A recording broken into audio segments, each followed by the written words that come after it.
पेट भरना, परिवार पालना, संतानोपति करना, मकान बनाना। आप कहेंगे कि मकान तो दूसरी योनियां नहीं बनाती, हम ही बनाते हैं। यही है ना, मकान दूसरे नहीं बनाते ना, बनाते हैं, बनाते हैं। ऐसा कोई नहीं कह सकता कि नहीं बनाते। एक चिड़िया भी अपना घोंसला अपने पेड़ पर बनाती है, वो उसके लिए महल होता है। राधे राधे। उसका जीवन उसमें निकालती हो, उसके लिए वो महल है। तो चाहे अपन कितने महल बने क्यों ना बना दे, वो किसी काम का नहीं।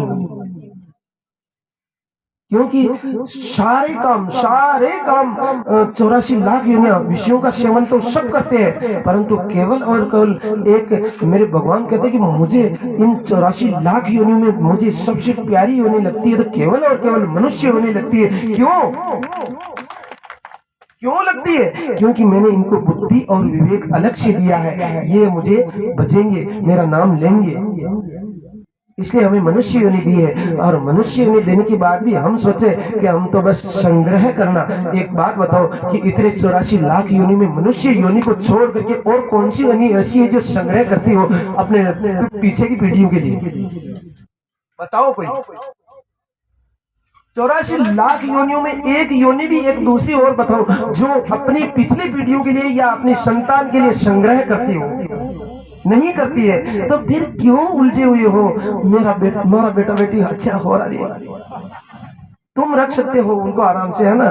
नहीं रख सकते हो। वो जो मेरे पिता परमात्मा उनके कर्म और मेरे भगवान की कृपा यदि उसको मिलेगी तो वो वैसे ही आनंद से रहेंगे। कोई उनके आनंद को कम नहीं कर सकता। राधे राधे। और हम चाहे कितना ही संग्रह क्यों न कर ले, फिर भी उनके भाग्य में यदि दुख ही लिखा होता है तो दुख ही पाते। हम सुख नहीं दे सकते उनको। पैसे से सुख नहीं मिलता, ध्यान देना। पैसे से सुख नहीं मिलता, संतान से सुख नहीं मिलता। ऐसा मत सोचना हमारा तो संतान खूब है, हमारा तो बड़ा पूरा परिवार, जिससे सुख मिल जाएगा, वो नहीं, ऐसी आशा मत करो। सुख तो उससे मिल सकता है यदि आपने मेरे परमात्मा को हृदय में धारण किया है, मेरे परमपिता परमात्मा का आपने भजन किया है, तो वो भजनों से शांति प्राप्त होती है। सत्संग से शांति का अनुभव होता है, भगवान की भक्ति मिलती है। भगवान की भक्ति मिलने पर भगवान की याद आती है, भगवान की याद आने पर भगवान के दर्शन की लालसा जगती है। अब हम निकल पड़ते हैं उस रास्ते पर, कहाँ? मेरे प्रभु के दर्शन करने के लिए निकल पड़ते हैं। सत्संग से चालू हुआ। सत्संग से हमारी विचार बदलते हैं, सत्संग से हमें हमारी हृदय में भक्ति का प्रादुर्भाव होता है। भक्ति प्रकट होने पर हमारे विचार होते कि हम मंदिर चले तो मंदिर की भगवान की याद आती है। भगवान की याद आने पर हम भगवान के दर्शन करने के लिए बिना याद आए किसी को याद कर सकते हो? याद आएगी तभी तो याद करोगे ना। तो जब मेरे भगवान की याद आएगी तो हम दौड़ करके उधर चलेंगे और चलो चलो। सत्संग जीवन का मोड़ दे देती है। सत्संग अब देखो कि कथाएं तो 3 साल से खूब हो रही है, परंतु शिवनगर वाले पहले कभी आए क्या कथा करने के लिए? नहीं आए। क्यों नहीं आए? जानते नहीं थे, याद ही नहीं आती थी। और आज क्यों आ गए इतनी जल्दी? इतनी सर्दी में, इतना मौसम था। तो मेरे भगवान ने तो आगे परीक्षा लेके भाई देखे, इतना ठंडा मौसम करोगे मतलब कौन आवे कोई नहीं आए, और ऐसी ठंड देख न चला हो सी लाग जाओ। परंतु देखो यहाँ आते क्या मेरे भगवान ने वापस उजाला कर दिया। हम तो सोच रहे थे क्या करें, मौसम तो बहुत खराब हो रहा है, ये कह रहे अब देखो बिल्कुल साफ हो जाएगा। अभी तो हो गया। वास्तव में भगवान की कृपा है कि भगवान तो एक पल पल पर भक्त की परीक्षा लेते हैं, पल पल पर भक्ति परीक्षा लेते हैं। तो हम यही कह रहे थे कि 84 लाख योनियों में जब ये दूसरी योनियां संग्रह नहीं करती है तो हम क्यों संग्रह करें? किसके लिए करें? काम उतना करो कि आपका परिवार आपके रहते आनंद से रहे, पीछे का चिंता मत करो, आनंद से। हम ऐसा नहीं करें, धन से परिपूर्ण करने से आनंद नहीं होता, आनंद से रहे। किस तरह से रहे? कि भगवान परिवार में सत्संग होता रहे, भगवान की याद आती रहे, भगवान का मिलन होता रहे, इससे आनंद की प्राप्ति होती है, मेरे भगवान का आनंद बनता है। और फिर आप केवल सुबह उठते ही 24 घंटा बस केवल संग्रह में रहो, भगवान की याद करो ही नहीं, तो फिर जीवन सफल नहीं हो सकता। और फिर मनुष्य योनि देने में मेरे भगवान पछताते हैं कि मैंने क्यों दे दी इनको मनुष्य योनि। मैं दूसरी योनि में ही डाल देता तो ऐसा काम तो दूसरी योनि में हो जाता। तो हम यही निवेदन कर रहे हैं, मेरे भोलेनाथ माता पार्वती को कहते हैं कि पार्वती अरे सुनो उमा जी लोग अभागी, अरे लोग अभागी हरि के हो ये भी सही अनुरागी। हो उमा जी लोग अभागी, लोग अभागी हरि तज हो ये विषय अनुरागी। भोलेनाथ कहे पार्वती लोग तो अभागे हैं, अभागे डेढ़ बाजी हारे आ जाओ कलश ले आओ, हम लोग कथा कौन सुन सकते हैं। ये अंदर बैठ करके कथा सुनना, 7 दिन तक समय देना भगवान के लिए हो नहीं सकता। ऐसा बहुत कम अवसर ऐसा कि मतलब 7 दिन के मतलब कोई यजमान भी कथा कर मार साहब के ये मतलब 7 दिन हो गया, 7 दिन खद्दे हो खद्दे जाए मेडिकल 7 दिन को तो मेडिकल ले लिया, 7 दिन और रह जाओ तो मुझे 7 दिन की और मेडिकल लेने पर जाए चले जाओ तो मतलब 7 दिन निकालना भी मुश्किल हो जाता है। ऐसा मत सोचो, अब मजा कर रहे हैं आप, ऐसा मत सोचना। मार साहब तो मतलब एक आसन पर बैठ करके दोनों पति पत्नी ने, और वैसे तो पूरे बारिक समाज में जोरदार ताली बजाओ एक बार, मतलब बहुत आनंद से कथा सुनिए। कथा सुनने का वास्तव में हमें ये मिला जो रिजल्ट मिलता है जैसे, उसी तरह से रिजल्ट भी ये मिला कि आपको वास्तव में भगवान की भी याद आई और महाराज की भी याद आई, दोनों बात। मतलब आप ये महीना भी 20 दिन निकले उसमें 2 बार तो मिलने आगे, 2-3 बार तो मतलब, और भगवान से मिलने आए तो महाराज से मिल गए, दोनों काम हो गया। महाराज को काम हो गया और था कोई ये मतलब आपने बहुत तल्लीन होकर के कथा सुनी। आप यदि एक भी बार वापस को फोन पे मुट्ठी उभरो या दिन बाचा न चालना तो हम सोच लेते कि कथा नहीं सुनी। आपने मन लगा करके कथा सुनी और भगवान के मुंह में मन लगा। और रात को क्या कह रहे थे, ये कह रहे थे कि महाराज 7:30 बजे आ जाओ, उठ चल जाए। अरे मैंने कहा 7:30 बजे नहीं आना है आपको, तो 8:30 बजे 9 बजे तक आना है, यही कहा था। 8:30 बजे तक आओगे तो भी चल जाएगा। देखो आधा घंटा तो पहले बताना पड़ता है। 9 बजे से 9:15 बजे से मुहूर्त था, हम 9 बजे से इनको पूजा करने के लिए कहा था, परंतु सबको 8:30 बजे का समय दिया था। आधा घंटा पहले ही देना पड़ता समय। तो इस तरह से यदि भगवान में मन लगे, अब कथा कौन सुने, बैंड से भजन सुन सकते हैं। ये आजकल बहुत सारे दूसरे कार्यक्रम होते हैं जिनमें भगवान में मन नहीं लग सकता, वो कार्यक्रम तो सब देख सकते हैं, परंतु जिससे भगवान हृदय में प्रकट हो ऐसा सत्संग सुनने के लिए कोई तैयार नहीं। इसीलिए तो मेरे भोलेनाथ माता पार्वती को कह रहे हैं, अरे सुनो उमा जी लोग अभागी, लोग अभागी हरि तज हो ये विषय अनुरागी। सुनो उमा जी लोग अभागी, लोग अभागी हरि तज हो ये विषय अनुरागी। अनुभव अपना, अनुभव अपना सद हरि भजन सब सबका। सुनो उमा जी लोग अभागी, लोग अभागी हरि तज हो ये विषय अनुरागी। अमंगल हारी, अमंगल हारी प्रभु दशरथ अजिर बिहारी। दीन दयाल बिरद संभारी, बिरद संभारी हरे हुरात मामा संकट भारी। सुनो लोग अभागी, लोग अभागी हरि तज हो ये विषय अनुरागी। सुनो बोले वृंदावन बिहारी लाल की। मेरी भोलेनाथ करे पार्वती, ये लोग अभागे लोग हैं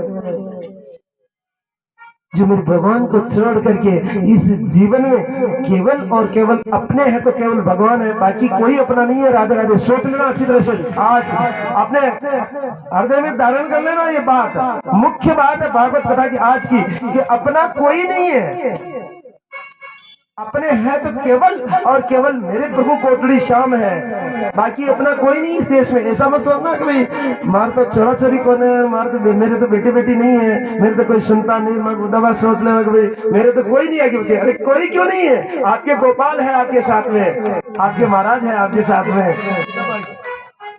पहली तो दो ही आपने बता और नरा गया। ताली बजाओ भक्तों के लिए जिन्होंने कभी ऐसा नहीं कहा कि हम अकेले हैं, ऐसा कभी नहीं कहा कि हम अकेले हैं, अकेले होते हुए भी कभी नहीं कहा। क्यों कहते हैं कि हमारी गोपाल साथ में है और अब तो हमारी महाराज साथ में है, ये भी कहते हैं। बहुत बहुत धन्यवाद आपका। ये जो संतानें हैं, ये जमीन जायदाद है, ये मकान है, ये सब कुछ है, ये शरीर के संबंध है, ध्यान दे देना। और शरीर नाशवान है, शरीर नाशवान है, ये शरीर अपना नहीं है। जिसको तुम अपना समझ रहे हो ना, ये अपना नहीं है, ये नाशवान है, ये अंतोगत है, ये मरने वाला है, ये रहने वाला नहीं है। कुछ भी कर लो, इसको कमरे में बंद कर दो, इसको पेटी में बंद कर दो, बक्से में बंद कर दो, परंतु ये नहीं रुक सकता। ये शरीर जलने का, इसकी राख बनेगी। जीवन में अपना कोई नहीं है, केवल शरीर के संबंध है। अपना है जो आत्मा जिसकी है, किसकी है? आत्मा परमात्मा का अंश है, और वही अपने हैं। उनको छोड़ करके हम दूसरों को कहते हैं ये मेरे, ये मेरे, ये मेरे, ये मेरे। कोई अपना नहीं है। प्रेम सबसे करो, परंतु हृदय में तो स्थान, मन में, मन मंदिर में स्थान तो केवल और केवल मेरे प्रभु परमपिता परमात्मा को दो। इसके अलावा यहाँ दूसरे को मत बिठाओ। समय का फेर होता है। छोटा बच्चा होता है तो उसको माँ ही माँ याद आती है बाल्यावस्था में, और जैसे ही बाल्यावस्था निकल जाती, गृहस्थाश्रम आ जाता, तो माँ पिता को तो भूल जाते, पत्नी पत्नी याद आती है। गलत नहीं करे, ध्यान देना, पत्नी पत्नी याद आती है। आदमी को पत्नी को पति पति याद आते हैं। सबको भूल जाते, जो जन्म देने वाले, जिन्होंने कितना कष्ट देखा था आपके लिए, उनको भूल जाते, केवल वो। और उनके बाद वापस बेटे बेटी हो जाते, बेटे बेटी याद आ जाने लगता है, उनसे भी प्रेम कम हो जाता है। पहले जिन माता पिता से छोटे थे, कितना प्रेम था, कितना प्रेम था। माँ को देख करके बच्चा दौड़ करके उनके पास जाता था, पिता को देख करके दौड़ करके जाता था। परंतु जब गृहस्थाश्रम में प्रवेश कर गए तो फिर उनको भूल गए कि दूसरे विषय भोगों के कारण, विलासी जीवन है, इसके कारण अब पति का पत्नी से, पत्नी का पति से प्रेम हो गया, भूल गए सबको। और जब वो गृहस्थाश्रम चलने लगता है तो फिर बेटे बेटियों में प्रेम हो जाता है, परंतु उनका भी प्रेम आधा रह जाता है, कम हो जाता है, और फिर और ज्यादा ही फिर ही नमरिया। फिर भी घाटे उड़ के बैठे तो पीछे तो मैं घर का ही गया नहीं रहता। अंतगत तो वो तो सब प्रेम छोड़ देते हैं, अंत में तो वही याद आते जो साक्षात अपने हैं। अंत में तो वही याद आते हैं जो अपने हैं, वास्तव में अपने हैं, जिन्होंने हमको मनुष्य जीवन दिया है। तो फिर ऐसा मत करो ना, जो माता पिता तुम जैसा प्रेम पहले करते थे, पहले जैसा माता से प्रेम था, पिता से प्रेम था, वैसा ही प्रेम बाद में भी रखो। और वो प्रेम कब रहता है? जब आप सत्संग करोगे, आपका गुण और दोष जीवन में रहते हैं। गुण और दोष आगे 7 दिन है, खूब चर्चा करेंगे, परंतु यदि गुण, जितने गुण है वो अपने धारण किए तो उनसे आपका आपके माता पिता में भी मन रहेगा, भगवान में भी मन रहेगा, और आपका जीवन भी सफल हो जाएगा। गुण धर्म की ओर ले जाते हैं, दोष अधर्म की ओर ले जाते हैं। जीवन में गुण और दोष दो चलते हैं, तो गुण धर्म की ओर खींचते हैं, दोष अधर्म की ओर खींचते हैं, दोनों तरफ खींच रहे हैं। अब ये किधर जाए, इसको कंट्रोल करना, ये इंद्रियां को कंट्रोल करो मन से, मन को इंद्रियों को कंट्रोल करके इसको गुणों की तरफ खींचो, तो धर्म की तरफ खींचोगे तो सबकी याद आएगी, माता पिता की भी आएगी, जो जन्म देने वाले माता पिता है। और जन्म लेने के बाद भी फिर आपने माता पिता को और भगवान को भूल गए तो फिर जन्म चाहे जानवर की योनि में मिलता तो भी कोई बात नहीं है, मनुष्य योनि मिल गया तो भी क्या फर्क पड़ गया, कोई फर्क नहीं पड़ा। इसलिए पूरा ध्यान दो कि अभी ना बनी तो फिर कभी ना बनेगी, कभी ना बनेगी, जननी तेरी तुझे फिर न जलेगी। अभी ना बनी तो फिर कभी ना बनेगी, कभी ना बनेगी, जननी तेरी तुझे फिर ना चलेगी। अभी ना बनी तो फिर कभी ना बनेगी, अभी ना बनी तो फिर कभी ना बनेगी, अभी ना बनी तो फिर कभी ना बनेगी, अभी ना बनी तो फिर कभी ना बनेगी, जननी तेरी तुझे फिर ना जलेगी, जननी तेरी तुझे फिर ना जनेगी। कभी ना बनी तो फिर कभी ना बनेगी, हाँ कभी ना बनेगी, जननी तेरी तुझे फिर ना जनेगी, जननी तेरी तुझे फिर ना जनेगी। अभी ना बनी अभी ना बनी तो फिर कभी नहीं बनेगी। ध्यान देना, इस योनि मनुष्य योनि पाकर के यदि इसमें आप अपना जीवन सफल नहीं कर पाए तो सोच लेना भटकना ही पड़ेगा जन्म मृत्यु के चक्कर में।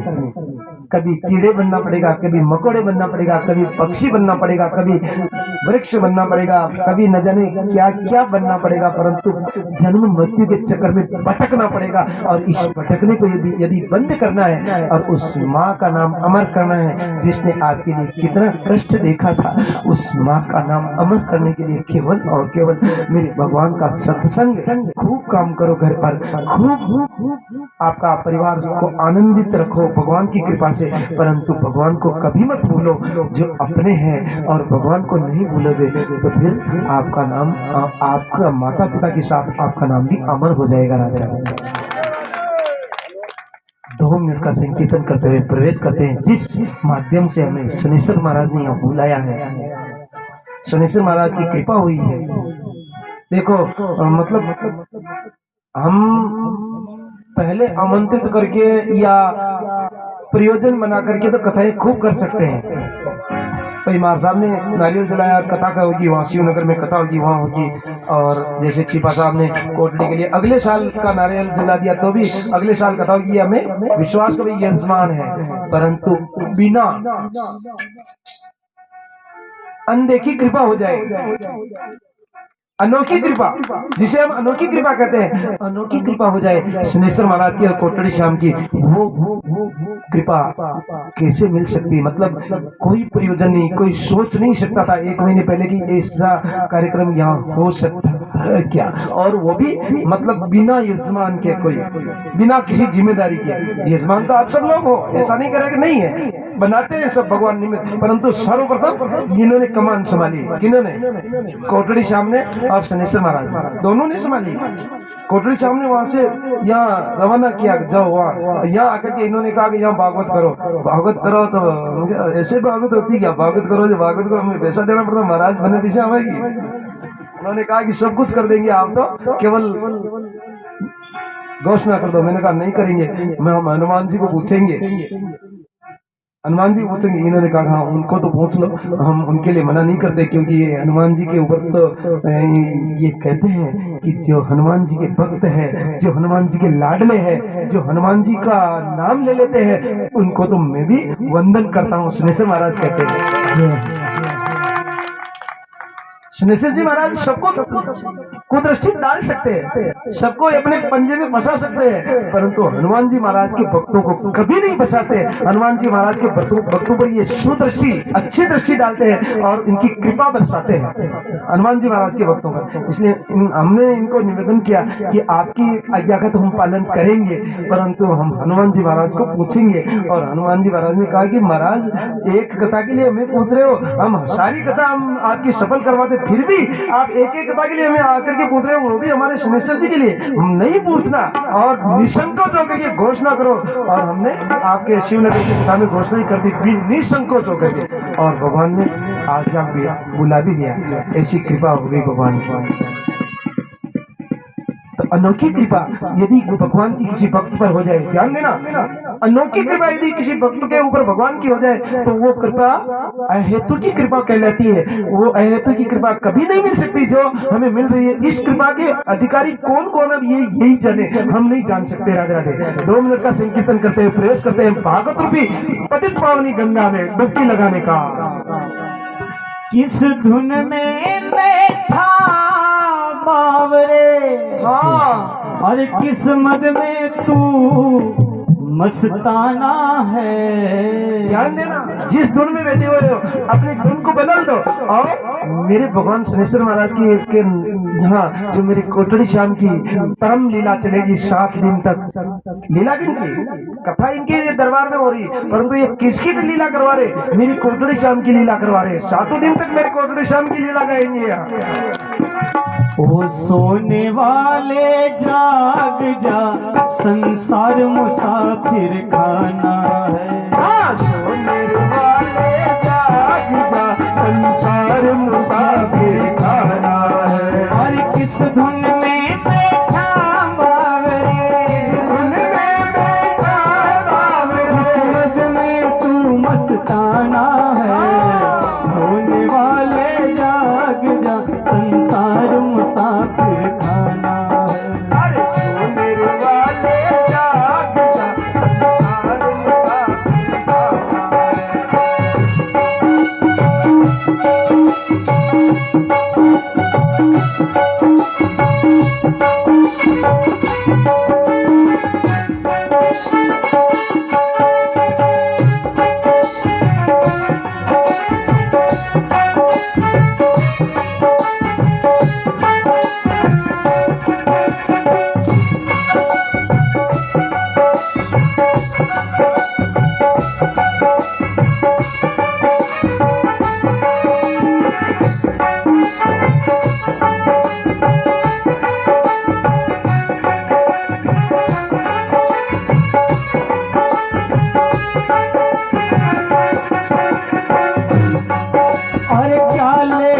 आया था जग में, फिर क्या लेकर जाएगा।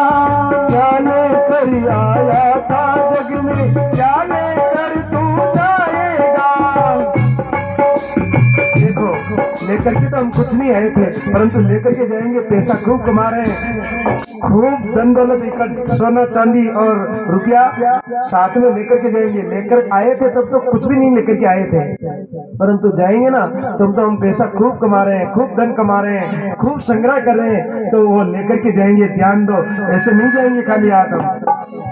क्या लेकर आया था जग में, फिर क्या लेकर जाएगा। क्या लेकर आया था जग में, फिर क्या लेकर जाएगा। मुट्ठी मांगे आया था तू, मुट्ठी मांगे आया था तू, और चुप सारे जाना है। सोने वाले जाग जा, संसार मुसाफिर खाना है। अरे सोने वाले जाग जा, संसार मुसाफिर खाना है। अरे मुट्ठी मांगे आया जग में, मुट्ठी मांगे आया जग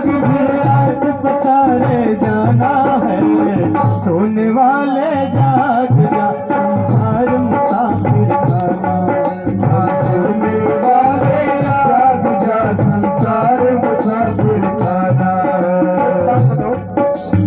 एक बात बताओ, जब पैदा होते तो मुट्ठी बंद बांध कर क्यों आते? ये मुट्ठी बंधी हुई क्यों रहती है? बताओ।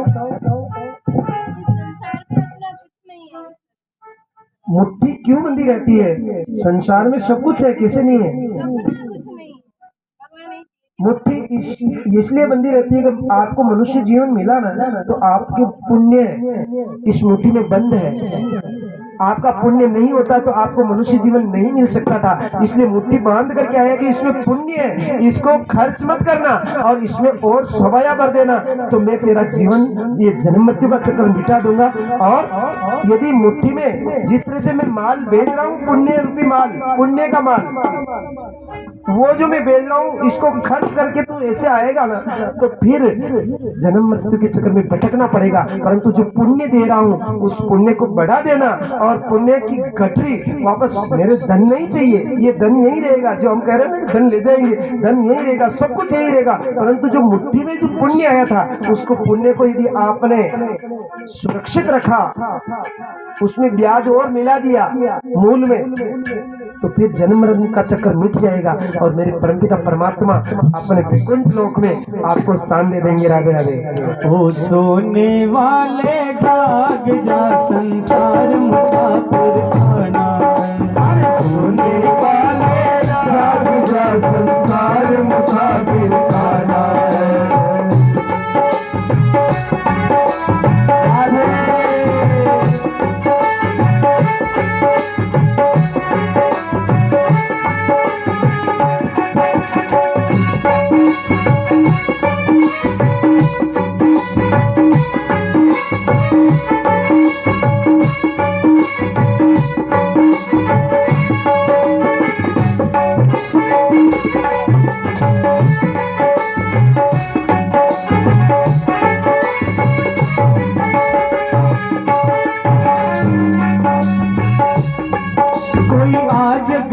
कोई कल गया, कोई कुछ दिनों में जाएगा। कोई आज गया, कोई कल गया, कोई कुछ दिनों में जाएगा। कोई कुछ दिनों में जाएगा, कोई कुछ दिनों में जाएगा। जिस घर से निकल गया पंछी, जिस घर से निकल गया पंछी, उस घर में फिर नहीं आना है। सोने वाले जाग जा, संसार मुसाफिर खाना। सोने वाले जाग जा, संसार मुसाफिर खाना। जिस घर से निकल गया पंछी, फिर लौट कर उस घर में नहीं आना है। आप कहोगे आते भी है, नहीं आते भी है, ऐसा नहीं कि उस घर में नहीं है। हाँ, ये कह रहे वो सही है कि भाई इस घर में वापस नहीं आओगे इस शरीर से, जिस तरह से अभी हो उस तरह से। हाँ आओगे, तो यदि उसमें बहुत ज्यादा आसक्ति करिए, बहुत ज्यादा आसक्ति करिए, तो सर्प बन करके या पशु पक्षी बन करके या कीड़े मकोड़े बन करके वो धन को ढूंढने देखने के लिए, मेरा धन है या मेरा धन ये है या उसको देखने के लिए आओगे, परंतु इस मनुष्य रूप में नहीं आओगे जिस रूप में आप मेरे भगवान का भजन कर सकते हो। इसलिए ऐसी आसक्ति मत करो, उसमें ऐसा धन संग्रह मत करो कि आपको कीड़ा मकोड़ा या सर्प बन करके वहां आना पड़े और अपने परिवार आने वाले अपने ऊपर लाठी बरसाए। ऐसा लाठी बरसाने का काम, पहले लाठियां बाद में लाठियां खाने के पहले तो अभी मेरे भगवान के भजन करो। और ध्यान देना, भगवान के भजन में बहुत कष्ट होता है, फिर आगे का चर्चा करेंगे।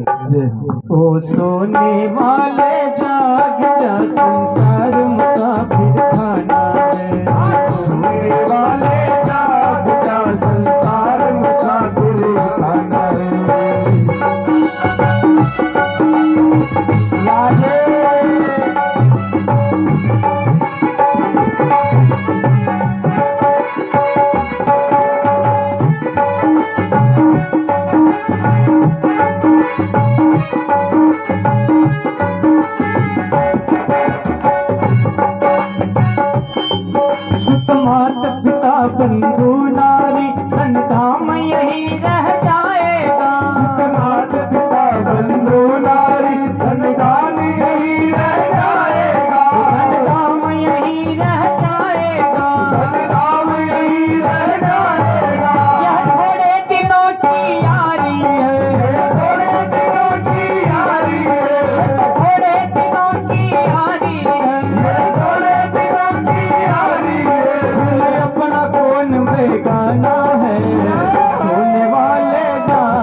कहे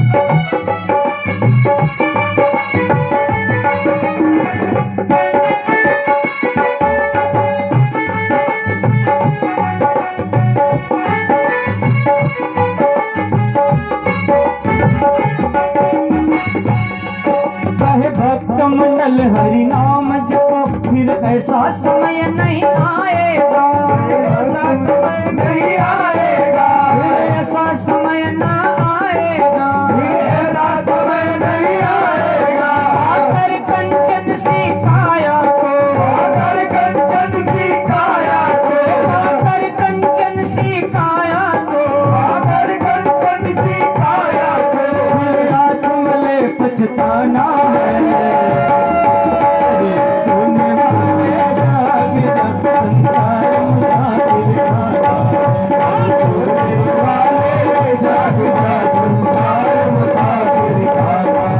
आकर कंचन सी काया को, आकर कंचन सी काया को, तुमले पछताना है। सोने वाले जाग जा, संसार मुसाफिर खाना, सोने वाले जाग जा, संसार मुसाफिर खाना। किस धुन में बैठा बाबे, धुन में बैठा बाबे, मन में तुम मस्ताना है।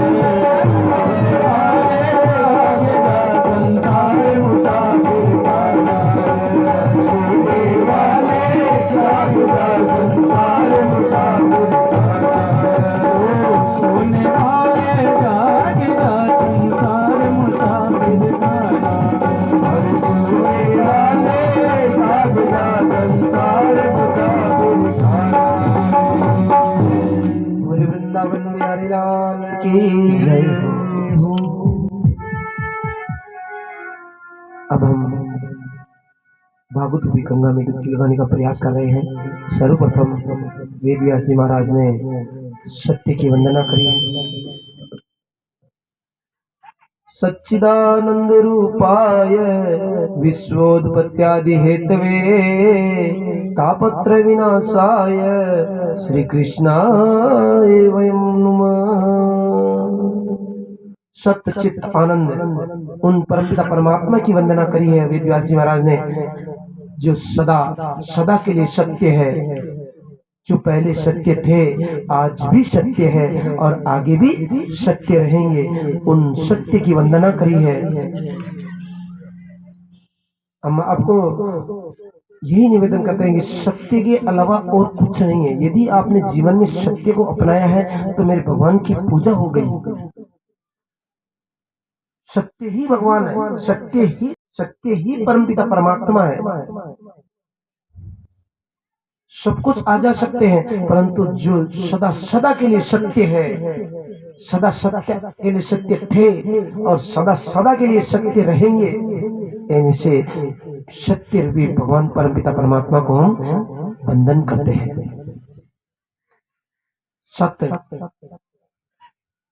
और सत्य को अपनाते हो तो हमने आपके शिवनगर की कथा में हमने बताया था कि सत्य अपनाओगे तो सत्य का सत्य ही सत्य होता है।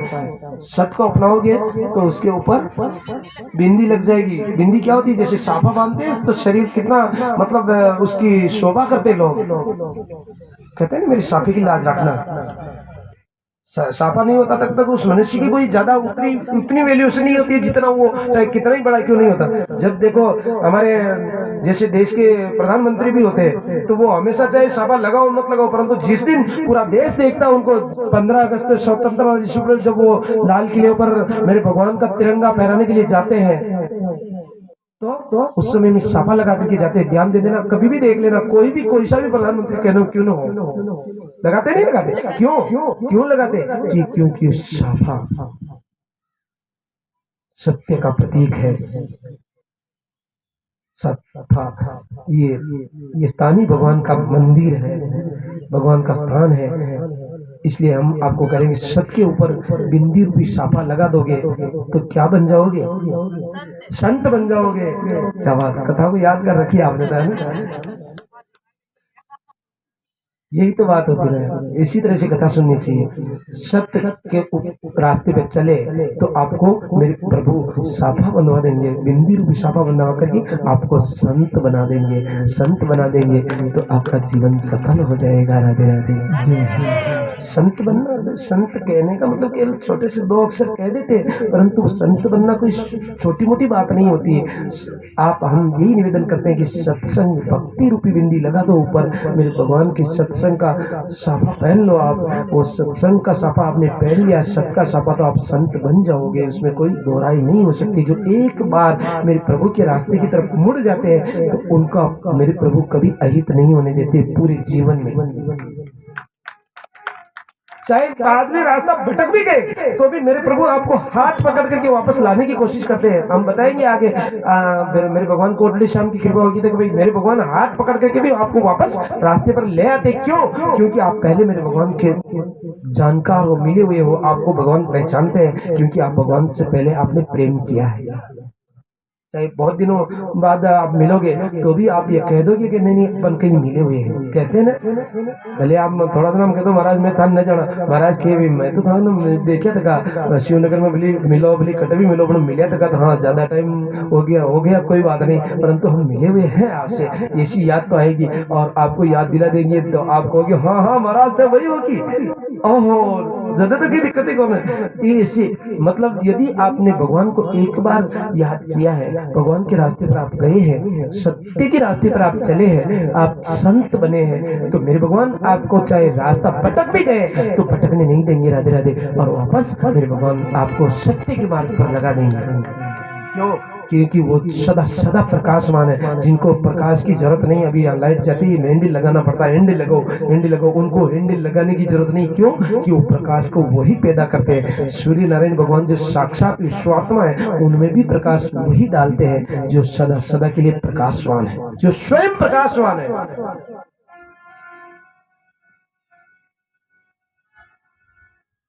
आनंद, जिनका नाम आनंद है, जिनका नाम परमानंद है। आनंद किसे कहते हैं? आनंद ऐसे नहीं मिलता पैसों से, हमने पहले ही बता दिया, पैसों से, जमीन जायदाद से, खूब धन कमाने से, सोने चांदी से आनंद नहीं मिलता। परिवार, लंबा चौड़ा परिवार बनाने से भी आनंद नहीं मिलता। आनंद तो केवल और केवल परमानंद के रूप में ही मिलता है, बाकी मिल ही नहीं सकता, बाकी नहीं मिल सकता। देहिक देविक भौतिक तापा, भौतिक तापा, राम राज गाहु नहीं आपा। देहिक देविक भौतिक तापा, भौतिक तापा, राम राज नहीं कहु आपा।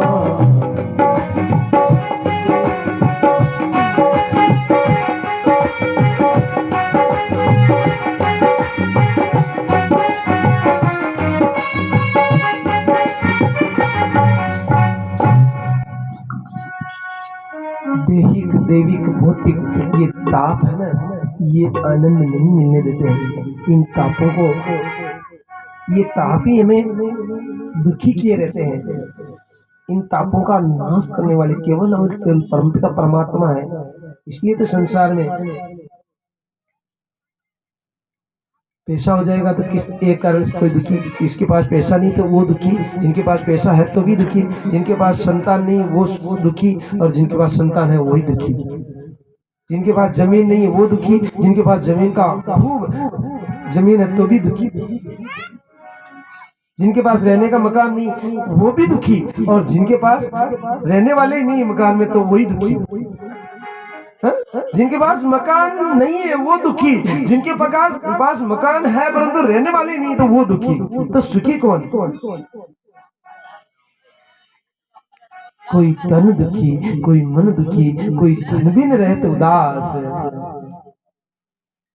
थोड़ा थोड़ा सब दुखी। सुखी तो केवल और केवल मेरे भगवान के दास। राजा बनने से सुखी नहीं होते, दास बनने से सुखी होते। राजा बनने से सुखी नहीं हो सकते, दास बनो। बड़े बनने को बनोगे ना तो वो आनंद नहीं मिल सकता जो आप छोटे बनोगे तो उसमें आनंद मिलेगा।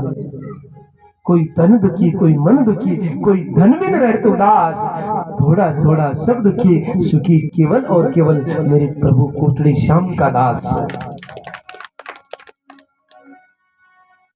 पैसा ज्यादा हो तो रात में नींद ना, रात में चोर आ जाए। गलत बात कर रहा जी, सही। पैसा ज्यादा होगा तो भी दुखी। एक दुकान वालों किराया न दे तो ही दुखी, योग के दुकान वालों किराया नहीं दे दुखेगा। और हारा ही दे दिया दुकान वाला तो रात में नींद ना हो, ये पीछे ना एफडी करावा को जी पहले कोई ले जाओ तो रात में। तो जिनके पास है वही दुखी, जिनके पास नहीं है वही दुखी। कोई तन दुखी, कोई जिनके पास पैसा खूब है परंतु शरीर से दुखी, रोग है, क्या करे। कोई बात, किसी बात की कोई कमी नहीं परंतु फिर भी सूखी खानी पड़ती है।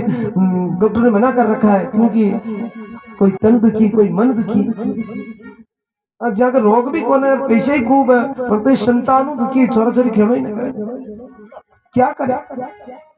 हमारे किसी बात की कोई तकलीफ नहीं महाराज, भगवान की कृपा, मतलब खूब धन हमारे पास, पैसे की कोई कमी नहीं है, संतान के परिवार की भी कोई कमी नहीं है, किसी बात की कोई कमी नहीं, परंतु ये संतान का कहना नहीं मानती, बस यही दुखी।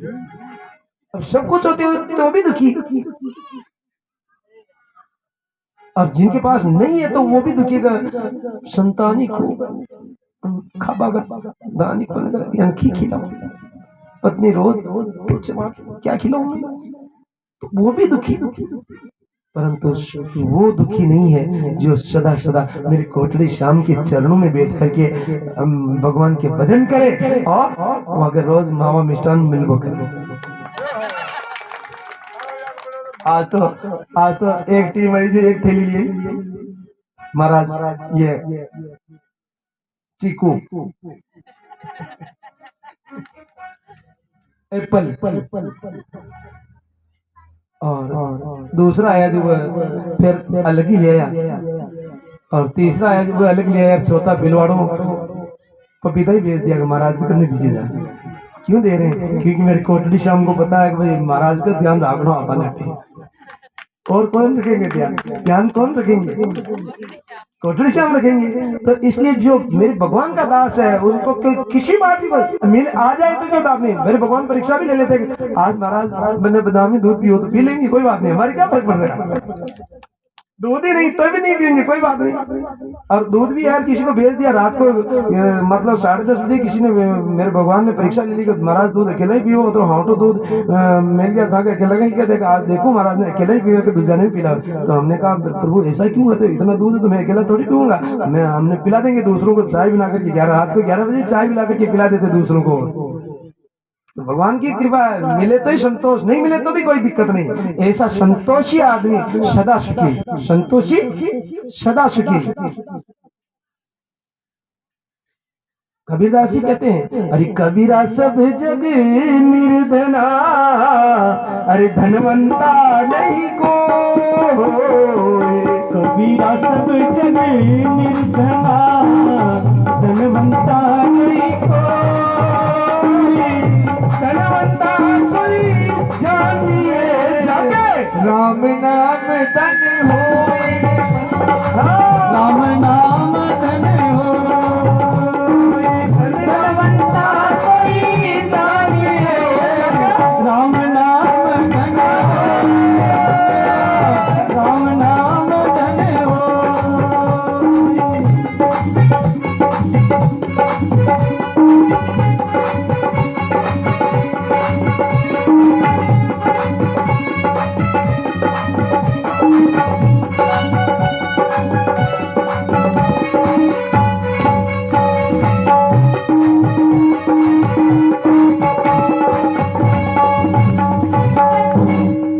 बोले वृंदावन बिहारी लाल की जय। कबीरा सब, कबीरदास जी गलत नहीं कह सकते, वो कह रहे मैंने तो सबको निर्धन ही देखा। कबीरा सब जग निर्धना, धनवंता नहीं कोई। धनवंता सोई जानिए जाके राम नाम धन होए। राम नाम रूपी धन यदि आपने कमाया है तो वो आदमी धनवान है। बाकी ये जो धन अपने पास नहीं जाने वाला उससे हम धनवान कभी नहीं बन सकते। जो धन यही रहेगा जो हमारे साथ नहीं जा सकता। हम कह रहे थे मुट्ठी बांध करके आए हैं तो उसमें धन लेकर के आए, और ये मुट्ठी में यदि वापस यहाँ मेरे भगवान को आपने बिठाया है तो वो भगवान रूपी राम नाम रूपी धन यदि अंदर भर दिया, पहले तो मुट्ठी बंधी हुई थी परंतु उसको आपने यदि अंदर भर दिया खोटा में दान बना, उस तरह से आपने यदि इस में भर दिया तो फिर मेरे परमपिता परमात्मा आपको कहाँ बुला लेंगे, रास्ता ही बदल देंगे पूरा। किसी को आपके पास नहीं आने देंगे, कहेंगे कि नहीं ये मेरा है और ये ऐसे नहीं आ सकता, डंडे लगा करके ऐसे रस्सी से बंद करके नहीं आएगा, इसको तो चंवर डलते हुए मेरे वैकुंठ में लेकर के आ जाओ राधे राधे। बस निर्धन मत रहो, पैसा कमा करके निर्धन मत रहो। हम तो ये कह रहे पैसा तो कमाओ, परंतु पैसा कमा करके संग्रह करके फिर निर्धन रह जाओ तो अच्छा नहीं होता। निर्धन मत बनो, पैसा भी कमाओ, संग्रह कर रहे हो करो परिवार के लिए, परंतु फिर भी निर्धन मत रहो, धनवान बनो। भगवान का नाम सुमिरन कर करके हम उन भगवान परमपिता परमात्मा सच्चित आनंद सच्चिदानंद भगवान को कोटड़ी श्याम को वंदन करते हैं, बार बार प्रणाम करते हुए उन सुखदेव जी महाराज को प्रणाम करते हैं जो 4 साल की उम्र में भी दौड़ करके चले गए और सारा छोड़ दिया, माता पिता को भी छोड़ करके दौड़ते हुए जा रहे हैं। वेद व्यास जी महाराज पीछे पीछे बेटा बेटा बेटा करते हुए उनके पीछे दौड़ रहे हैं। वृक्षों ने संदेश दिया, महाराज क्या कौन बेटा कौन पिता, ये तो शरीर के संबंध है, क्यों पीछे लग रहे हैं, उनको जाने दो ना, भगवान का नाम सुमिरन करेंगे, क्यों रोक रहे हो इनको। हम सुखदेव स्वामी को बार बार दंडवत प्रणाम करते हुए जिन्होंने हमारे संसार के लिए एक अमृत सदा सदा के लिए अमृत, जो कभी अमृत से तो स्वर्ग मिल सकता परंतु जो कथा अमृत जो मेरे सुखदेव जी महाराज ने हम सब के लिए छोड़ा है, जो सदा वैकुंठ की प्राप्ति करवाता है, जन्म मरण के चक्कर को मिटाता है, उन सुखदेव स्वामी को हम बार बार दंडवत प्रणाम करते हुए हम चलते हैं कहाँ, नैमिषारण्य क्षेत्र में। वो नैमिषारण्य क्षेत्र जहाँ निमि अल्प समय में मेरे भगवान की याद आ जाए, मेरे भगवान का प्राकट्य हो जाए, मेरे भगवान के दर्शन हो जाए, वो है नैमिषारण्य क्षेत्र, जो आज मेरे शनेश्वर महाराज का ये पंडाल ही नैमिषारण्य क्षेत्र है, जहाँ 88,000 सोनकादिक ऋषि इंतजार कर रहे हैं कि कोई ऐसा संत मिले। हमने कहा ना संत बनो, सत्य के रास्ते पर चलोगे तो संत बनोगे। 88,000 सोनकादिक ऋषि आज ऐसा इंतजार कर रहे हैं कि कोई ऐसा संत मिले जो हमें भगवान की प्राप्ति करा दे, भगवान की कथा सुना दे, भगवान का नाम याद दिला दे, भगवान का सुमिरन करा दे, भगवान को हृदय में प्रकट करा दे, ऐसा कोई संत मिले। और हमने कहा हम आपको निवेदन करते हैं कि आपके मन में यदि सुविचार आया है तो वो विचार मेरे कोटड़ी श्याम आपका पार लगा देते हैं। सुविचार करना सदा अच्छा विचार, आपका विचार यदि अच्छा है, बहुत अच्छा है, तो वो आपको मेरे भगवान कोटड़ी श्याम सुनते हैं और आपकी पार लगाते। बातें मत करो, हम कह रहे हैं उसको सुनो। हम जो सुविचार करोगे, हमने सोचा था कभी दिनेशी भाई साहब यहाँ आए, दिनेशी भाई साहब नहीं आएंगे महाराज नाम एक दिन आ जाओ बोले माँ को चमत्कार बतावा के वास्ते बच्चे नाम। और आप तो मानो नहीं मानो, परंतु इनको मालूम है कि इनको हम कल सुबह ही हम इनको निवेदन कर दिया कि भाई उनको बोलो ना कि कथा तो कैंसिल होगी, कोरोना चल रहा है, आगे नहीं कहा उनको बोलो ना भाई कथा कैंसिल होगी, फिर आप आओ ना। उन्होंने कहा कि वो कह रहा है 2 दिन भी आ सकते हैं, कोशिश करेंगे, बाकी नहीं आएंगे। और हमने कहा भाई कथा ही कैंसिल होगी, कैसे नहीं आएंगे, कैंसिल उनको कह दो कि कैंसिल होगी कथा। और शाम को तो इन्होंने कह ही दिया कि वो तो 7 दिन तक रहेंगे। तो ऐसा सुविचार करो कि आपके मन में यदि लालसा है तो मेरे भगवान न जाने क्या क्या कर देते हैं, जो नहीं कर सकते वो सब कुछ मेरे भगवान कर सकते हैं। हम कुछ नहीं कर सकते, वो मेरे प्रभु सब कुछ कर सकते हैं। हमने तो इनको शाम को इन्होंने कहा, तो मैंने कहा ये क्या हो गया, ऐसा मेरे भगवान ने केवल बोली निकली तीर, वो भी भगवान ने ऐसा ही कर दिया। पूछ लेना इनको, ये बात हुई थी कल सुबह नहीं हुई थी।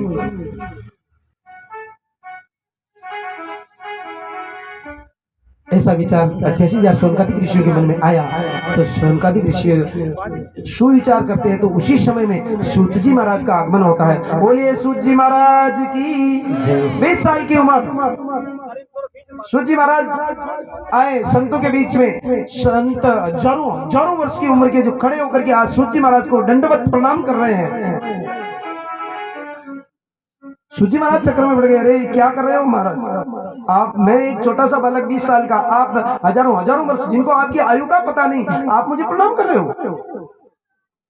सोनकादिक ऋषि ने कहा कि सूत जी महाराज क्या बात कर रहे हो, धन वर्धा बल वर्धा आयु वर्धा अस्ते उच्च। बड़ा कौन होता है सूत जी महाराज, हम बता रहे हैं आपको कि धन वर्धा बल वर्धा आयु वर्धा अस्ते उच्च ते सर्वे ज्ञान वर्धाश्च किंकरा शिष्य किंकरा।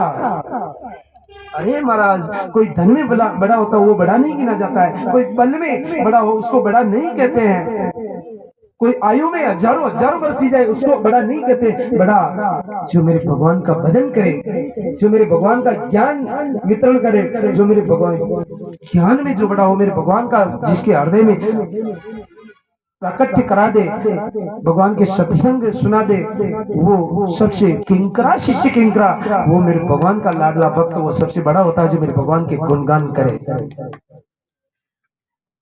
आप तो हमें केवल एक कृष्ण प्राप्ति क्रम कैसे हो, बस ये साधन बता दो, सस्व साधनम, कृष्ण प्राप्ति का हमें साधन बताओ। संतों से तो सलाह यही कहो कि भगवान की कृपा कैसे हो जाए हमारे ऊपर, हमारे जीवन सफल कैसे हो जाए। ऐसा मत कहो कि हमें धन कैसे मिल जाए, धन के बारे में मत कहो, धन तो वैसे ही दे देंगे। यदि आनंद को बुलाओगे, मेरे भगवान को याद करोगे, तो धन तो मेरे भगवान वैसे ही दे देंगे, आपको बिना धन के नहीं रखेंगे, क्योंकि लक्ष्मी जी भी मेरे भगवान के आदेश के बिना नहीं आती। ध्यान देना, बिना मेरे भगवान की आज्ञा के एक चरण भी लक्ष्मी जी आगे नहीं रखती थी, वो उनकी प्राण प्रिया है।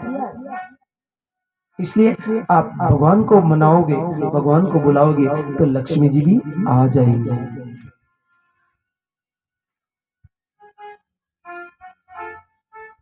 हमारा जीवन का हमें कोई भरोसा नहीं, ध्यान देना, एक मिनट का भी भरोसा नहीं। कोई ये नहीं कह सकता कि हम कितने दिन रहेंगे, मतलब हर पल मृत्यु को याद रखो, हर पल। ऐसा नहीं कि हम तो 92 माह की उम्र थोड़ी हो भजन करवाई, भजन करने की कोई उम्र नहीं होती है। उम्र कितनी है ये कोई नहीं जानता, कोई नहीं जानता उम्र कितनी है अपनी, जो कोई नहीं जानता। इसलिए सदा 24 घंटा मेरे प्रभु का नाम सुमिरन करते रहो।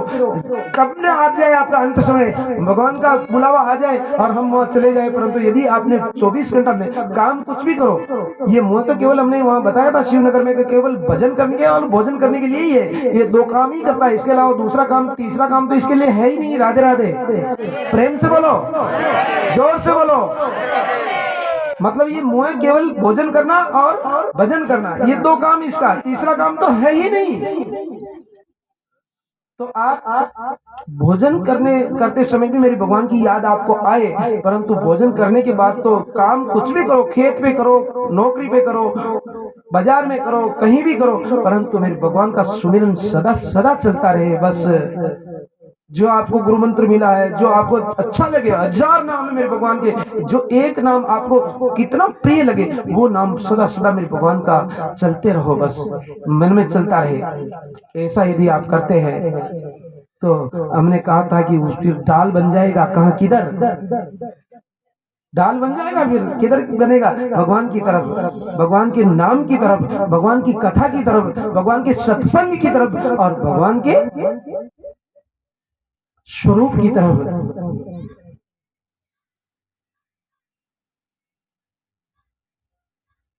जीवन बहुत अनमोल जीवन है, डाल बनाओगे तो ही काम चलेगा, डाल नहीं बनाओगे तो काम नहीं चल सकता। थोड़ा सा डाल दे दो, जीवन को अपना ढाल बना दो। जिस तरह से पानी दौड़ करके जाता है, आपका जीवन भी भगवान की तरफ दौड़ करके जाए, हम यही कहते हैं। अब जैसे दूसरे गांवों से, सब गांवों से जो पधारे हैं, सबका शनेश्वर महाराज के दरबार में बहुत बहुत अभिनंदन। आपने यदि डाल नहीं बनाया होता तो आप भगवान की कथा में नहीं पधार सकते थे। मतलब महाराज कहीं भी मिल सकते हैं, महाराज कहाँ भी मिल सकते हैं, परंतु आपने यदि जीवन का मेरे भगवान की तरफ डाल बनाया था, इसलिए आप कथा में दौड़ करके आए हैं। आप यदि डाल नहीं बनाते तो कथा में नहीं आ सकते थे। लोग तो यही खूब है, कोटड़ी में ही खूब है, बाहर ही खूब, परंतु आप न जाने कितने कितने गांव से अभी कम से कम 10-15 गांव के लोग तो होंगे, भले एक हो, 2 हो, 5 हो, कितने भी है, परंतु 15 गांव से तो ज्यादा ही होंगे, इसलिए कम नहीं है। मतलब हमारे हिसाब से आप एवरेज लगा लेना, यहाँ जबकि ज्यादा है और कम है। भले मेहनत भी इसी हो, गाँव 25 हो नहीं हो सकता महाराज, ऐसा मैंने तो 20 गांव 25 हो सकता है। हमने कहा ना कि भाई एक मकान मनसा में और मान सिंह जी के झुमड़ा में 2-2 मकान, तो वो आदमी तो एक ही, गांव तो 2 हो गए। एक कोटड़ी रहने वाले कोटड़ी के भी है, भिलवाड़ा के भी है, तो वो गांव तो 2 और मनुष्य एक।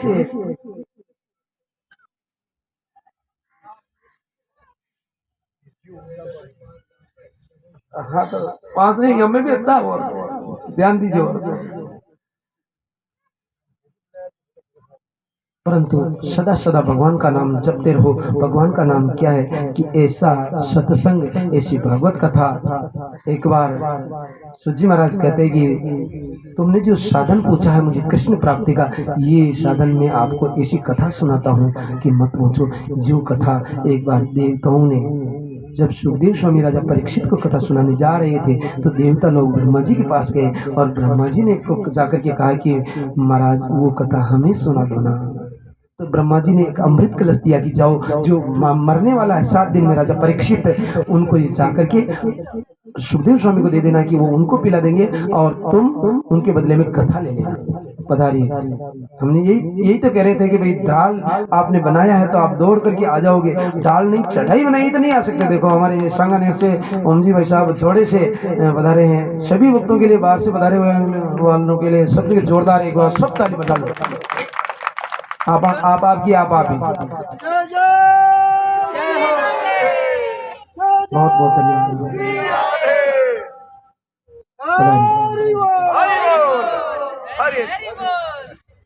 बहुत बहुत धन्यवाद आपका। शनेश्वर महाराज के दरबार में आपका, कोटड़ी श्याम के दरबार में बहुत बहुत अभिनंदन सभी भक्तों का। तो देवता लोग वो अमृत कलश लेकर के आए। सुखदेव स्वामी को कहा कि आप जो 7 दिन में मरने वाले राजा परीक्षित, इनको ये अमृत पिला दो और हमें उसके बदले में ये कथा, भागवत कथा हमें सुना दो। तो सुखदेव स्वामी ने क्या कहा, लोभी देवताओं ऐसा नहीं हो सकता। क्वै सुधा क्वै कथा लोके क्वै कांचम क्वै मणि में हम ब्रह्म रातो विचारियम तदा देवजास है। अरे देवताओं, ये कहाँ तुम कांच और मणि की बराबरी कर रहे हो, नहीं पिला सकते। अमृत तो केवल स्वर्ग तक ले जा सकता है, जो वापस धरती पर आना पड़ता। जैसे ही पुण्य बराबर हुआ वापस धरती पर आना पड़ता। परंतु भागवत कथा तो वो है जो सदा सदा के लिए जन्म मरण का चक्कर ही मिटा देती है और वैकुंठ में स्थान दे देती है। राधे राधे। कहाँ तुम अमृत की और भागवत कथा की बराबरी कर रहे हो देवताओं, नहीं मिलेगी। तुम लोभी हो, लोभी लालची आदमी को कभी भागवत कथा नहीं मिल सकती। ध्यान देना अच्छी तरह से। सुखदेव स्वामी का कहने का मतलब क्या है कि लोभी, जिनके मन में ज्यादा लोभ है, क्रोध है, तो उनको कभी भागवत कथा नहीं मिल सकती। इसका त्याग करना पड़ता, वही भागवत कथा के अधिकारी होते हैं। वो कहते स कथा अमृतम श्रीमद भागवती वार्ता सुराना भी दुर्लभा। देवताओं को भी नहीं मिली। देवता वापस गए ब्रह्मा जी के पास। ब्रह्मा जी, क्या हुआ? भागो मुंडो कहाँ उतरी? हमारा चेहरा इसलिए उतर गया कि हमें भागवत कथा नहीं मिली। सुखदेव स्वामी ने हमें मना कर दिया कि नहीं मिलेगी, तुम लोभी हो। अमृत नहीं लिया जो 7 दिन में मरने वाला, हाँ नहीं लिया। ब्रह्मा जी को भी विचार आया कि ऐसा क्या है भागवत कथा में, और वो एक धर्म रूपी तराजू लेकर के आए और भागवत कथा का तोल किया। एक तरफ शास्त्र पुराण रखे और एक तरफ भागवत कथा रखी, परंतु पलड़ा ऐसे रहा। 17 पुराण इधर है, भागवत कथा इधर है, परंतु 17 पुराण भी भागवत कथा की बराबरी नहीं कर सकते। और उस समय में सुखदेव स्वामी ने कहा कि ब्रह्मा जी, ये कोई वो नहीं है। भागवत कथा 17 पुराण 4 वेदों का निचोड़ कर करके फिर वो मिक्सर जूस है। मिक्सर जूस, एक जूस पियोगे तो एक जूस का ही स्वाद आएगा, परंतु इसमें सभी 17 पुराणों का सार, 4 वेदों का सार इसमें है। वेद तो एक वृक्ष है। अब ये वृक्ष लगे तो उसको वृक्ष के हम मतलब रस थोड़ी पान कर सकते हैं उसका, उसके फल लगेगा। तो वेद जो वृक्ष है वो वेद के ये 17 पुराण वेद रूपी वृक्ष के जो भागवत रूपी फल लगता है, जो हमारे वृक्षों के फल लगते हैं उसमें तो गुठली मिलती है अपने काम को, परंतु वेद रूपी वृक्ष जो ये है उनमें जो फल आता है भागवत रूपी फल, उसमें गुठली नहीं होती, केवल और केवल रस ही रस भरा हुआ है जो हमारा जीवन सफल बना देता है, गुठली नहीं है। और रस पीने के बाद ऐसा कभी नहीं होता कि हम बस पी लिया खूब, ऐसा हो ही नहीं सकता। उस रस की ऐसी इच्छा होती है कि हम पीते जाए पीते जाए पीते जाए पीते। बाजार का रस हम 1 गिलास 2 गिलास 5 गिलास पी सकते हैं, परंतु भागवत रूपी रस से हमारा पेट कभी भरता ही नहीं। ऐसा है भागवत रूपी रस, ये है भागवत। सदा भागवत ऋषि रस पीते पीते कभी अगाऊ मत। उन्होंने कहा कि एक बार सनत कुमार सनकादिक ऋषि भी, सनकादिक ऋषियों को भी नारद जी ने यही प्रश्न पूछा था। उन्होंने कहा कि आप क्या बात कर रहे हो, सनकादिक ऋषि ने भागवत कैसे सुना दी नारद जी को, नारद जी कभी ठहरते नहीं और सनकादिक ऋषि कहीं जाते नहीं, ये तो उल्टा काम उनका। नारद जी तो कहीं ठहरते नहीं और सनकादिक ऋषि कहीं जाते नहीं, वो तो भगवान के भजन करते हैं बद्रिकाश्रम में अपने आश्रम पर बैठे बैठे, और नारद जी तो उनको तो श्राप लगा हुआ राजा दक्ष का, तो वो तो 1 घंटे से ज्यादा कहीं ठहर ही नहीं सकते, तो उनका मिलाप कैसे हो गया। तो उन्होंने कहा कि एक बार नारद जी महाराज घूमते घूमते गए कहाँ, सनकादिक ऋषियों के पास। तो सनकादिक ऋषियों ने कहा कि नारद जी महाराज क्या तुम नाराज क्यों लग रहे हो, हम तो कहते हैं कि नारद जी का कोई दर्शन कर ले तो वही उसको भगवान की प्राप्ति हो जाती है, वो प्रसन्न, उसका आनंद मिल जाता उसको, फिर आप क्यों नाराज हो। तो नारद जी ने कहा कि अहम तो पृथ्वी या तो ज्ञात्वा सर्वोत्मामिति ही, मैं सारी पृथ्वी में घूम गया, पुष्करम च प्रयागम च काशीम गोदावरीम तथा, मैं पूरे मृत्युलोक में घूम गया परंतु मुझे कहीं शांति मतलब मिले ही नहीं। कोई थोड़ा सा सत्य बोल जाता है आजकल कलयुग में धरती पर, तो वो कहता कि मैं तो राजा सत्यवादी हरिश्चंद्र की बराबरी करता हूँ। आजकल थोड़ा सा सत्य बोलने वाला भी कहता है कि मेरे बराबर तो कोई सत्य बोल ही नहीं सकता। राजा सत्यवादी हरिश्चंद्र को भी पीछे छोड़ देने लग जाते लोग। ऐसे लोग देखिए मतलब कोई मतलब नहीं संसार में, न प्रेम है न सत्य बोलते हैं। क्या हुआ आपको, क्या तकलीफ हुई, मुझे या क्या तकलीफ हुई, मैं घूमता घूमता आ रहा था तो वृंदावन में जैसे मैं आया तो एक तरुणी, एक माता, तरुणी कैसे कहते, एक स्त्री जिसके पास 2 पुरुष वृद्धावस्था में अचेत अवस्था में पड़े थे। जैसे मैं वहां निकल रहा था तो उसने आवाज दी, अरे ओ महाराज कहाँ जा रहे हो, हमारा दुख दूर करो ना, संत तो दूसरों का दुख दूर करते हैं, फिर आप हमें देख कर के जा रहे हो। तो मैं उस माता के पास गया, उस माता को मैंने पूछा तुम कौन हो, तो उसने कहा कि मैं भक्ति हूँ, मैं कर्नाटक में बड़ी हुई, पैदा हुई, महाराष्ट्र होती हुई जब मैं गुजरात आई, ये दोनों मेरे पुत्र है, ज्ञान और वैराग्य। ये और स्त्रियां कौन है, ये स्त्रियां और नदियां जो मेरी सेवा कर रही है। मैं गुजरात में आई तो मेरे पुत्र तो जवान थे, मैं बूढ़ी हो गई,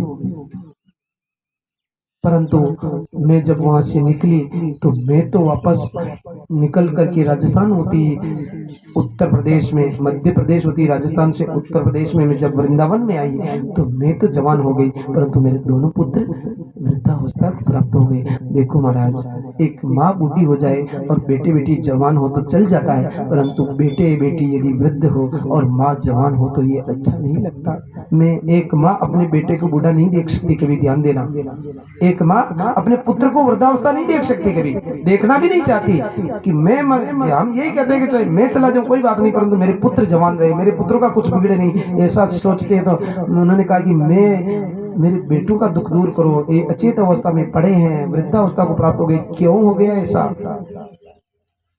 नारद जी महाराज ने कहा कि चिंता मत करो माता, मैं इनको इनकी अचेत अवस्था को भी दूर करूंगा, इनकी वृद्धावस्था को भी दूर करूंगा। सारे पुराणों को उन्होंने वेदों का ज्ञान सुना दिया, परंतु फिर भी कुछ भी असर नहीं पड़ा। अंत में जब उन्होंने नारद जी महाराज ने गीता का पाठ सुनाया, गीता का पाठ सुनाते ही दोनों ज्ञान और वैराग्य एक बार चैतन्य अवस्था में आ गए, आंखें खोली, परंतु वापस जैसे ही आंखें खोली कि वापस उनको मूर्छा आ गई और वापस गिर गए। फिर तो नारद जी महाराज ने कहा कि माता तुम चिंता मत करो, मैं तुम्हारा दुख दूर करूंगा। अभी मैं नहीं कर सका, परंतु मैं तुम्हारे दुख का उपाय ढूंढ करके वापस आऊंगा, तुम यहीं रहो। नारद जी महाराज कहते कि मैं घूमता हुआ फिर आया, मैं इसलिए निराश था कि मैं उनका दुख दूर क्यों न कर सका। संत परहित करने में लगे रहते हैं, यदि वो परहित नहीं, उनके दूसरों का दुख दूर नहीं कर पाए तो उनके मन में अशांति रहती है, अशांति रहती है। इसलिए नारद जी महाराज कह रहे हैं कि जब तक उस भक्ति माता का दुख दूर नहीं होता, उनके बेटों की वृद्धावस्था और उनकी मूर्छावस्था दूर नहीं होती, तब तक मेरे मन में शांति पैदा नहीं हो सकती। राधे राधे। प्रेम से बोलो, एक बार जोर से बोल दो। क्या बात।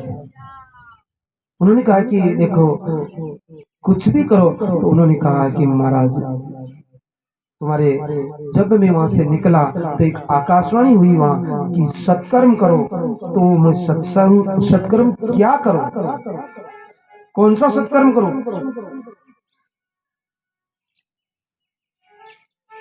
संकादिक ऋषि ने कहा कि महाराज क्यों चिंता करते हो, सत्कर्म सोच को नूनम ज्ञान यज्ञम स्मृतो बुधे, एक ज्ञान यज्ञ का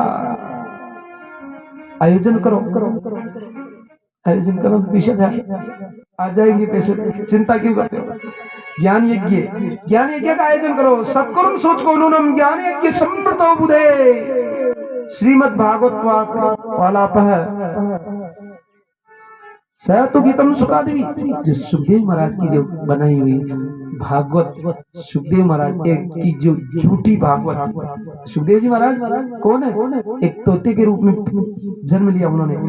जो तोता एक फल को जब झूठा कर देता है तो वो फल मीठा बन जाता है, तोते का झूठा फल मीठा बन जाता। तो ये भागवत मेरे सुखदेव स्वामी की झूठी भागवत जो बहुत मीठी रहा, इसमें इतना मीठा रस है कि मत पूछो। ये रस यदि उन भक्ति और ज्ञान वैराग्य को आप पिला दोगे तो उनका दुख दूर हो जाएगा। ऐसा मीठा रस यदि उनको मिले। नारद जी महाराज ने कहा कि फिर तो आप हमें ये रस पिलाइए। और नारद जी महाराज श्रोता बनते हैं, संकादिक ऋषि वक्ता बनते हैं।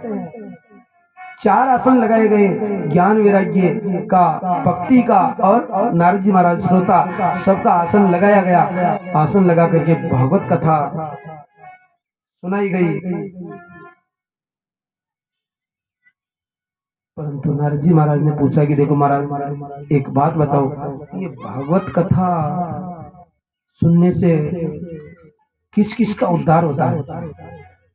तो संकादिक ऋषि ने कहा कि महाराज क्या बात करते हो, ये मानवा पाप करतस्तु सर्वदा सदा दुराचार का विभाग करता। जो दुराचारी से दुराचारी, जो जीवन में कभी सत्कर्म का काम नहीं किया है, पाप ही पाप किया है, उसका भी कल्याण करती है ये भागवत कथा।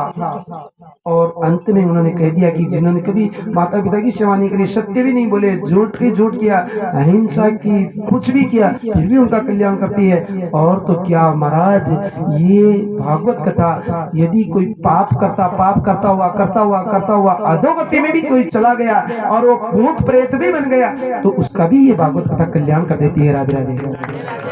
और नारद जी महाराज ने कहा कि महाराज इसका कोई प्रूफ चाहिए हमें, बिना प्रूफ के हम नहीं मानते। तो संकादिक ऋषि कहते हैं कि हाँ हम प्रूफ देते हैं कि तुंगभद्रा के नदी के तट पर एक नगर है, बहुत सुंदर नगर है। उसमें आत्मदेव नाम के ब्राह्मण रहते हैं, उनकी पत्नी का नाम धुंधली है, उनके कोई पुत्र नहीं था। तो उनके पड़ोसी और सभी लोग कहते थे कि महाराज आप भजन पाठ तो खूब करो, चोरा चोरी खाना, अब नहीं हुई तो नहीं हुई, इसमें क्या हो गया? तो अरे महाराज ये तुम्हारे गोमाता लाए हो, ये भी 7 साल से बांझ है, इसके भी कोई?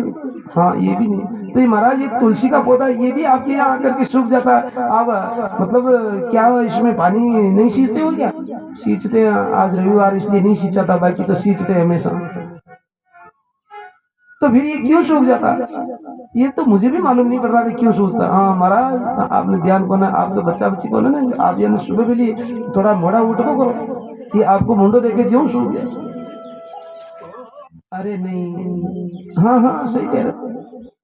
आज आत्मदेव ब्राह्मण को थोड़ी ग्लानि है कि मतलब मेरा मुंह देखने से मेरी गांव माता बांझ रह सकती है, तुलसी सूख जाती है, तो मैं ऐसा अभागा, मुझे जिंदा रहकर के क्या करना? निकल गए घर से जंगल की तरफ और एक सरोवर की तट पर जाकर के बैठ गए, और वहां बैठने के बाद सोचा कि आज मैं इस सरोवर में डूब करके मर जाऊंगा, वापस गांव में नहीं जाऊंगा किसी को मुंह दिखाने के लिए।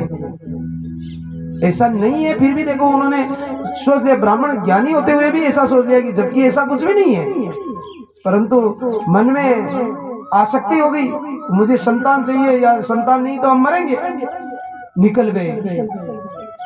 परंतु हम आपको निवेदन करते हैं कि जो यदि आपने सत्संग किया है, आपने भगवान का भजन किया, आत्मदेव ब्राह्मण वेद पाठी ब्राह्मण थे, भगवान के भजन करते थे, तो हम कथा शुभारंभ करी उस समय में कह रहे हैं कि यदि आपने भजन किया तो मेरे भगवान आपको नहीं मरने देते, भगवान हाथ पकड़ने के लिए तुरंत आ जाते। एक संत बन करके आ गए, और संत आए तो जहां वो ठहरे हुए थे वहीं संत आकर के रुके। संत ने कहा कि महाराज आप तो मुझे ब्राह्मण लग रहे हो, आपके ललाट से ब्राह्मणों की पहचान होती है, यदि आप भजन करोगे, भजन करने वाले की भी पहचान होती है, ब्राह्मण की भी अलग पहचान होती है, परंतु अपन पहचान नहीं रखते, भजन नहीं करने के कारण हमारा ललाट चमकता नहीं है। भजन करोगे, भगवान का नाम लोगे, तो आपके ललाट को देख करके लोग कह देंगे महाराज भगवान के भजन भी करोगे तो लोग कह देंगे कि ये तो भक्त है भगवान का। हमारे गोपाल जी को कहते हैं हमारा गोपाल महाराज, कहते हैं नहीं कहते? अब ये महाराज मतलब है तो ही, परंतु तो भी ये इनके समाज वाले कहते हैं कि माँ का महाराज, गोपाल महाराज। क्यों कहते हैं? क्यों कहते हैं? क्योंकि मेरे भगवान कहलवा रहे हैं, आप भगवान का भजन कर रहे हो इसलिए कहलवा रहे हैं। आपके मन में जिज्ञासा है भगवान को प्राप्त करने की तो कहेंगे, आप यदि नहीं कहलाओगे तो नहीं कहेंगे। आप बहुत सारे आपकी जाति में लोगों को कहते हैं कि वो डाकू है, तो डाकू कहेंगे उनको, क्योंकि वो काम ही ऐसा ही कर रहे हैं। जैसा काम करोगे ना, परिकर्म प्रदान विश्व कर राखा, विश्व कर राखा, जो जस करते सफल चाखा। कर्म प्रधान विश्व कर राखा, विश्व कर राखा, जो जस करते सफल चाखा। निर्मल मन जन सोए बाबा, निर्मल मन जन सो मोहि पावा। मोए गबन चल छिदन बाबा, मोहि कपट छल छिद्रन भावा। मंगल भवन मंगल हारी, अमंगल हारी, द्रवहु सुदशरथ अजिर बिहारी। कर्म प्रधान विश्व कर राखा, विश्व कर राखा, जो जस करते सफल जाता। कर्म प्रधान कर्म प्रदान है, जैसा कर्म करोगे ना वैसा फल मेरे भगवान दे देंगे आपको। आप भक्त के नाम लेना चाहते हो तो भगवान दे देंगे भक्त का नाम तुरंत। थोड़ा सा मार्ग हमने कहा ना, डाल यदि मेरे भगवान की तरफ आपने डाल बनाया तो लोग कह देंगे ये तो भगत जी है, ओम जी भाई साहब तो भगत जी है, ये कहेंगे। परंतु कब? यदि आपने भगवान की तरफ डाल बनाया है इसलिए, बाकी नहीं बनाते तो नहीं कहते। ढाल बनाओ, भगवान की तरफ मोड़ दे दो अपने जीवन को। तो आत्मदेव ब्राह्मण को संत आकर के कहते कि महाराज क्या हुआ? मैं मरूंगा आज। क्यों? मेरी संतान नहीं है, मेरा मुंह नहीं देखना चाहते लोग। अरे महाराज ऐसा नहीं है, संतान वाले कौन से सुखी है, और तुम्हारी संतान नहीं है तो सोचो कि तुम भाग्यशाली हो। जिनके संतान है वो भाग्यशाली, ध्यान देना। परंतु महाराज ने क्या कहा कि जिनके तुम्हारी संतान नहीं है तो तुम तो महाभाग्यशाली हो। क्यों? अरे जिनकी संतान है तो उनको संतान के चक्कर में पड़ जाते हैं। मेरी संतान के धन करो, मेरी संतान के धन इकट्ठा करो। महाराज तुम्हें तो धन इकट्ठा करने की जरूरत ही कहाँ, तुम तो भगवान का सदा सदा भजन करो ना। धन इकट्ठा करने की कोई जरूरत ही नहीं, किसी की चिंता करने की, परिवार वाले की चिंता करने की जरूरत ही नहीं। कोई बीमार हो गया हॉस्पिटल ले जाओ, ये ले जाओ। अपने को किसी बात की चिंता ही नहीं कि किसी को हॉस्पिटल ले जाना, किसी को ही नहीं ले जाना। ले जाना बीमार हो तो मेरे भगवान बीमार हो जाए तो उनको ले जाए, तो उनको ले जाने की जरूरत ही नहीं पड़ती। राधे राधे। मेरे भगवान बीमार होते ही नहीं, वो उनको जरूरत ही नहीं पड़ती। तो फिर आनंद से भगवान का भजन करो। महाराज ने कहा कि ये कथा तो मैं जीवन की पूरा मैं ही कथा ही करता हूँ। महाराज आप मुझे कथा मत सुनो, मुझे संतान चाहिए। आप यदि संतान नहीं दोगे, हमने सुना है कि संत तो सब कुछ दे देते हैं, संत है नवनीत समाना, आप सब कुछ देने में सक्षम हो, तो फिर मुझे संतान दो, या फिर आपके सामने ही मैं मर जाऊंगा, जो दोष आपको लगेगा।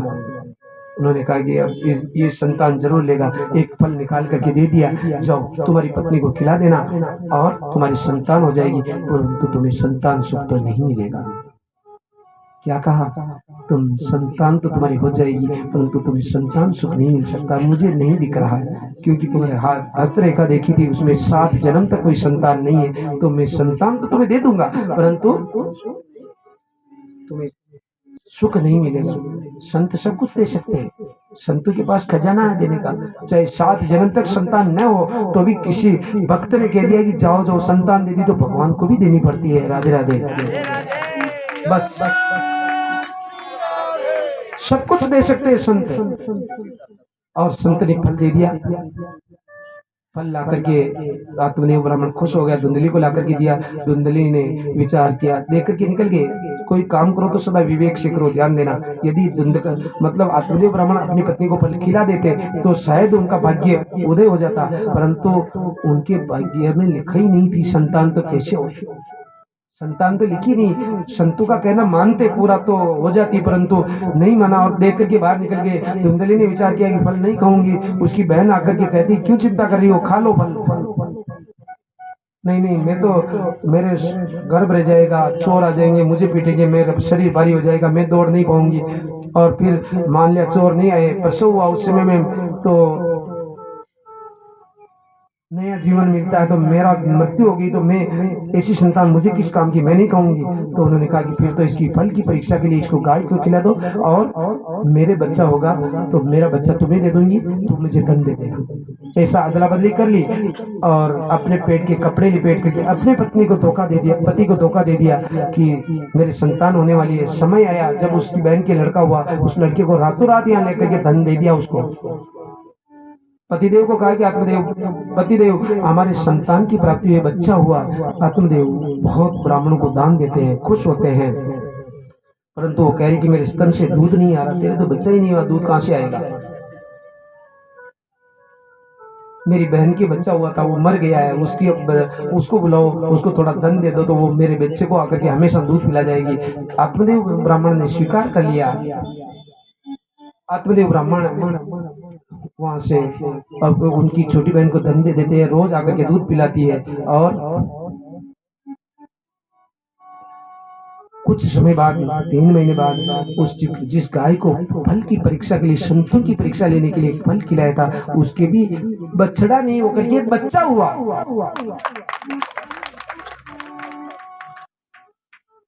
पधारिए पधारिए, बहुत बहुत धन्यवाद। शिवनगर से हमारे सूर्य प्रकाश जी भी पधारे हैं, बहुत बहुत धन्यवाद। शनि महाराज के लिए तो सब क्यों मानक पेट में आम आए भी, बहुत बहुत धन्यवाद आपका। जिन्होंने कथा सुनी है, कथा का रस समझा है, वो तो कथा में आते ही आते हैं, आ ही रहे हैं। खूब आपका सबका बहुत बहुत धन्यवाद।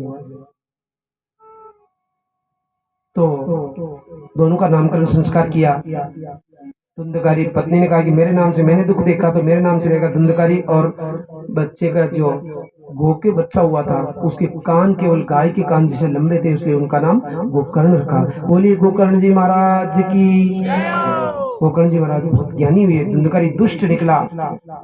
उसकी दुष्टता देख करके एक दिन आत्मदेव ब्राह्मण रो रहे थे कि महाराज ने ठीक कहा था कि संतान वाले भी दुखी है और संतान नहीं होने वाले भी दुखी, तो संतान नहीं लेता ऐसी तो भी ठीक रहता, ये ले जाता हमेशा धन और गलत काम करता, मद्यपान करता, शराब पीता, स्त्री संग करता, कुसंग करता, वेश्यावृत्ति करता, जुआ खेलता, हमेशा धन ले जाता। रो रहे थे। गोकर्ण जी ने कहा कि क्या हुआ पिताजी, क्यों रह रहे हो? मेरे तो ऐसी संतान नहीं होती तो भी ठीक, तो कौन सी संतान, कौन पिता, कौन बेटा, तुम निकल जाओ घर से, भगवान के भजन सत्य है, भगवान के भजन करो। गोकर्ण जी की बात मान करके आत्मदेव निकल जाते हैं और भगवान के भजन करने के लिए बद्रिकाश्रम की तरफ। अब तो धुंधली और धुंधकारी दोनों रह गए। गोकर्ण जी भी तीर्थ यात्रा के लिए निकल गए। धुंधली को हमेशा का कहता कि धन दे मुझे। बेटा तू धन तो सारा ही ले लिया, मैं क्या दूं? नहीं देगी तो मैं पीटूंगा। पीटने लगा माता को। एक दिन आधी रात में जो गलत काम करते हैं ना उनको सजा मिलती है। हमने अभी यही कहा था कि कर्म प्रधान विश्व करी रखा, जो जैसी करी ऐसा ही फल चाहा। धुंधली ने गलत अपने पति को धोखा दिया था, कपड़े लपेट करके पेट पर कि मेरे बच्चा होगा। आज जो दूसरे का बच्चा, जो आपका खुद का बेटा नहीं है, वो आज पीट रहा, मार रहा है, क्योंकि वो उसकी माँ ही नहीं। आज आधी रात को निकल करके कुएं में गिर करके अपने प्राण त्याग देती है। अब तो वो वेश्याओं को घर पर ला ला करके रात्रि में रहता। वहां वेश्या कहती कि हमें धन चाहिए, धन लो। वेश्या कहती नहीं कहती धन लाने के लिए? आपको कहती नहीं कहती? विषय आप कहोगे हमारे पास तो विषय आती नहीं। कौन विषय? ये इंद्रियां, 5 कर्मेंद्रियां, 5 ज्ञानेंद्रियां, ये वेश्या है। ये मन को एक जगह स्थिर नहीं होने देती। एक जब हमारे पास काफी धन है तो भी ये कहती और लो और लो, धन ज्यादा से ज्यादा चाहिए हमें। ये हमें जिस रास्ते पर लगाती मन वहां चला जाता है। ये गलत भी ले जाती है, ये सही भी, ये भगवान की तरफ भी यही मोड़ती है। परंतु जब हमारा कंट्रोल हो इनके ऊपर तो कुसंग भी यही करती है, सुसंग भी यही करती है, परंतु हमारा कंट्रोल हो तब है जब इनके ऊपर कंट्रोल रखोगे। 5 ज्ञानेंद्रिया, 5 कर्मेंद्रिया और 1 मन, 11। इन 11 को मिलाकर के आपने कंट्रोल किया और मेरे भगवान में लगाया है, तो फिर आपका जीवन सफल है।